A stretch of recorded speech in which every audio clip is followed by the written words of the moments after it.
মেঘলা আকাশ থাকলেও কিন্তু যত বেলা বাড়ছে ততই গরম অনুভূত হচ্ছে। এ বিষয়ে দিদি হিন্ট যে আলিপুর আবহাওয়া দপ্তর সূত্রের খবর যে দক্ষিণবঙ্গের মোট 4 থেকে 5টি জেলা রয়েছে। পশ্চিমের যে জেলাগুলো মূলত তার মধ্যে অন্যতম বীরভূম, বাঁকুড়া, পশ্চিম মেদিনীপুর এবং পশ্চিম বর্ধমান। এই 4 জেলায় আগামী 4 থেকে 5 দিন এরকম তাপপ্রবাহ চলবে।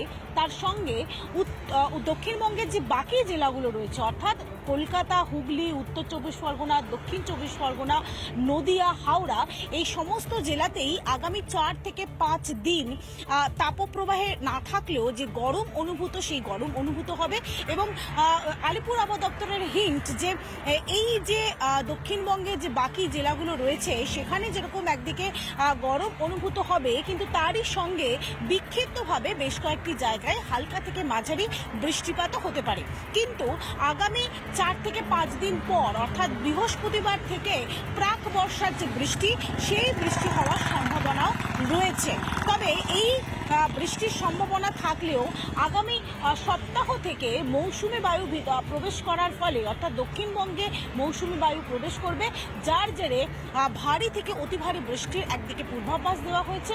এছাড়াও উত্তরবঙ্গের যে জেলাগুলো রয়েছে কোচবিহার, আলিপুরদুয়ার থেকে শুরু করে জলপাইগুড়ি, দার্জিলিং, কালিম্পং এই সমস্ত জেলাতেও সেখানে যেরকম একদিকে তাপপ্রবাহ থাকবে না কিন্তু সেখানে এই মুহূর্তে যে বৃষ্টির পরিমাপ সেই বৃষ্টির পরিমাপ কিন্তু অনেকটাই বাড়বে। সুতরাং একদিকে উত্তরবঙ্গের যে জেলাগুলো রয়েছে সেখানে তাপপ্রবাহ বা গরম অনুভূত না হলেও এই মুহূর্তে আগামী 4 থেকে 5 দিন অনেকটাই অস্বস্তিতে থাকবে আবহাওয়া বা আবহাওয়ার যে পরিস্থিতি।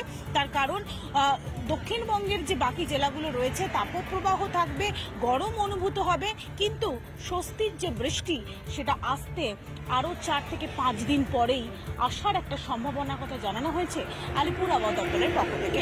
রিপাবলিক বাংলা।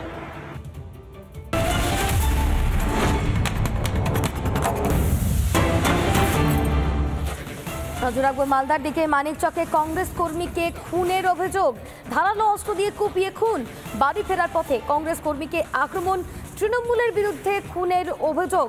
হামলার অভিযোগ যদিও অস্বীকার করেছে তৃণমূল কংগ্রেস। এই মুহূর্তে যে ছবি আপনারা দেখতে পাচ্ছেন মালদার মানিকচকে কংগ্রেস কর্মীকে খুনের অভিযোগ, ধারালো অস্ত্র দিয়ে কুপিয়ে খুন কংগ্রেস কর্মীকে, বাড়ি ফেরার পথে কংগ্রেস কর্মীকে আক্রমণ করা হয় এমনটাই অভিযোগ। তৃণমূলের বিরুদ্ধে খুনের অভিযোগ কংগ্রেস নেতৃত্বের এবং এই ঘটনায় হামলার অভিযোগ অস্বীকার করেছে তৃণমূল। ভোট শেষ হতেই রাজ্যের দিকে দিকে অশান্তি, ভোট পরবর্তী হিংসার ছবি এই মুহূর্তে মালদার মানিকচকের ছবি, যেখানে কংগ্রেস কর্মীকে কুপিয়ে খুনের অভিযোগ তৃণমূলের বিরুদ্ধে। মৃতের আত্মীয় কি বলছেন এই ঘটনায় শুনুন।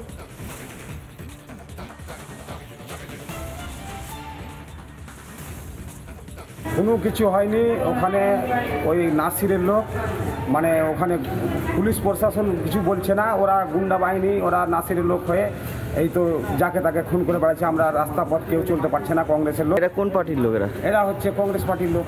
আর যারা মেরেছে ওরা টিএমসি। নাসিরটা কি ওখানকার? নাসিরটা হচ্ছে ওখানকার প্রধান তৃণমূলের। টিএমসির লোকেরা মানে সবসময় যাকে তাকে মারবো ধরবো কেস দিচ্ছে, অনেকগুলো অনর্থ জেল খাটাচ্ছে লোককে ফালতু, মানে পুলিশ প্রশাসন ওদের হয়েই চলছে। স্থানীয় বিজেপি নেতৃত্ব এবং তৃণমূল নেতৃত্ব কি বলছে শুনুন। মানুষের সমর্থনে গোটা 2 মালদা জেলাতে তৃণমূল যখন সমর্থন পায়নি তখন খুন, সন্ত্রাস, রাহাজানি দিয়ে তারা আবার মালদা মার্কেটে টিকে থাকতে আর প্রথম খাতা খুলল মানিকচকে কালকে কংগ্রেস কর্মীকে মেরে।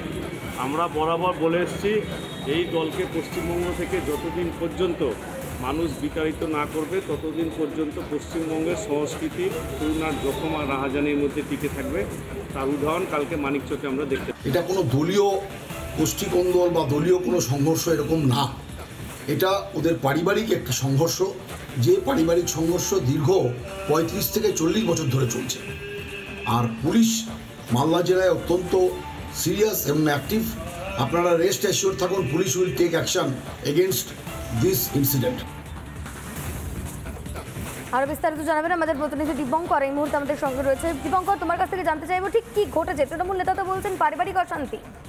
বেশিরভাগ দেখো দেখো তোমার যেটা বলবো যে মানিকচকের এই গোপালপুর এটা কিন্তু একটা সন্ত্রাস প্রবণিত এলাকা। কারণ হচ্ছে এর আগে আমরা দেখেছিলাম গত পঞ্চায়েত নির্বাচনে এই মানিকচকের এই গোপালপুর এলাকাতে রীতিমতো তৃণমূল কর্মীকে খুন হতে দেখা দিয়েছিল এবং আজকে সে পুনরাবৃত্তি দেখা যাচ্ছে। আজকে কংগ্রেস কর্মীকে খুন হতে দেখা দিয়েছে এবং ভোট পরবর্তী হিংসা, যেহেতু দক্ষিণ মালদা কংগ্রেস এক বিপুল ভোটে জয়লাভ হয়েছে এবং সেক্ষেত্রে মানিকচক বিধানসভা কেন্দ্র যেখানে রীতিমতো তৃণমূল কংগ্রেস তেমন ভোট পায়নি, তেমনটাই কিন্তু কংগ্রেসের অভিযোগ যে ভোট পরবর্তী হিংসা, ভোটের এই বিপুলভাবে যে কংগ্রেস জয়ী হয়েছে এবং সেক্ষেত্রে তৃণমূলের হাত এবং সেই ক্ষেত্রে এই অশান্তি প্রবণতা কিন্তু এই গোপালপুর এলাকাতে হয়েছে।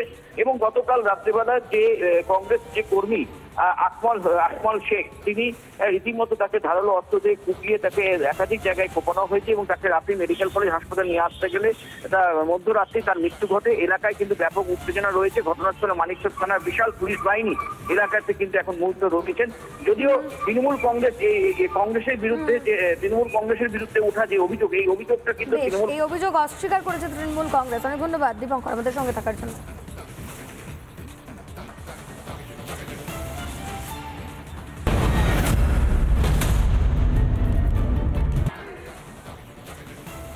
মোদির শপথ গ্রহণ অনুষ্ঠানে চাঁদের হাট বসতে চলেছে। আমন্ত্রণ জানানো হয়েছে রাষ্ট্রনেতাদের। রাষ্ট্রনেতারা আজ উপস্থিত থাকবেন 7:15 নাগাদ রাষ্ট্রপতি ভবনে। প্রধানমন্ত্রী হিসেবে শপথ গ্রহণ করবেন নরেন্দ্র মোদী। শপথ বাক্য পাঠ করাবেন রাষ্ট্রপতি দ্রৌপদী মুর্মু। একবার কারা কারা আমন্ত্রিত থাকছেন তাদের লিস্ট একবার আপনাদেরকে জানাই, তাদের তালিকা আপনাদেরকে জানাই। রাষ্ট্রনেতা হিসেবে আজ উপস্থিত থাকছেন শেখ হাসিনা, বাংলাদেশের প্রধানমন্ত্রী শেখ হাসিনা, তিনি উপস্থিত থাকছেন এবং এরই পাশাপাশি উপস্থিত থাকছেন রনিল বিক্রমসিংঘে, শ্রীলঙ্কার প্রেসিডেন্ট, তিনি উপস্থিত থাকছেন এবং এরই পাশাপাশি উপস্থিত থাকছেন পুষ্পকমল দাহাল, নেপালের প্রধানমন্ত্রী, তিনিও উপস্থিত থাকছেন। এছাড়াও থাকছেন কারা কারা থাকছেন আপনাদের জানাচ্ছি। শেরিং তোবগে, তিনি থাকছেন ভুটানের প্রধানমন্ত্রী, তিনি উপস্থিত থাকছেন এবং এরই পাশাপাশি উপস্থিত থাকছেন শেরিং তোবগে, এই মুহূর্তে দেখতে পাচ্ছেন, এবং এরই পাশাপাশি থাকছেন মলদ্বীপের প্রেসিডেন্ট মোহাম্মদ মুইজু, তিনি উপস্থিত থাকছেন। এরই পাশাপাশি আর কারা কারা থাকছেন আজকের এই শপথ গ্রহণ অনুষ্ঠানে থাকছেন মরিশাসের প্রধানমন্ত্রী প্রবীন্দ জুগনাথ, তিনি থাকছেন আজকের এই শপথ গ্রহণ অনুষ্ঠানে। থাকছেন সেশেলসের উপরাষ্ট্রপতি আহমেদ আফিফ, তিনিও উপস্থিত থাকছেন আজকের এই শপথ গ্রহণ অনুষ্ঠানে।